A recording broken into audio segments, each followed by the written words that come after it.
কুখ্যাত কয়লা কারবারি শামসের হোসেনের ডেরায় হানা দিয়ে বিপুল পরিমাণ অস্ত্র উদ্ধার করল রাজ্য পুলিশের এসটিএফ।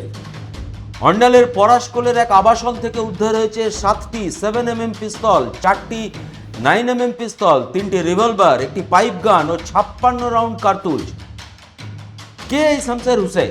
প্রসঙ্গত উল্লেখ্য, গত 30শে জুলাই জামুরিয়ার বেলবাঁধ প্রতীক্ষালয় থেকে শেখ খৈরুল নামে এক ব্যক্তিকে গ্রেপ্তার করে এসটিএফ। ধৃতের কাছ থেকে উদ্ধার হয় 2টি পাইপ গান সহ কার্তুজ।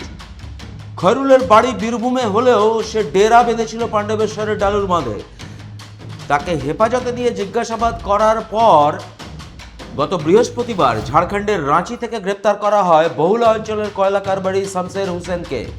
দুজনকেই হেফাজতে নিয়ে এসটিএফ এর তদন্ত এগোতে থাকে। শনিবার গভীর রাতে অন্ডালের পরাশকোলে শামসের হোসেনকে সঙ্গে নিয়ে হানা দেয় এসটিএফ। রাতভর তল্লাশি চালিয়ে এই বিপুল পরিমাণ অস্ত্র উদ্ধার করে। কিন্তু এত বিপুল পরিমাণ অস্ত্র কেন মজুত করা হয়েছিল তার খোঁজ চালাচ্ছে এসটিএফ। প্রলয় বন্দ্যোপাধ্যায়, 99 নিউজ বাংলা, অন্ডাল। আপনারা দেখছেন 99 নিউজ বাংলা। বদলাবো আমরা।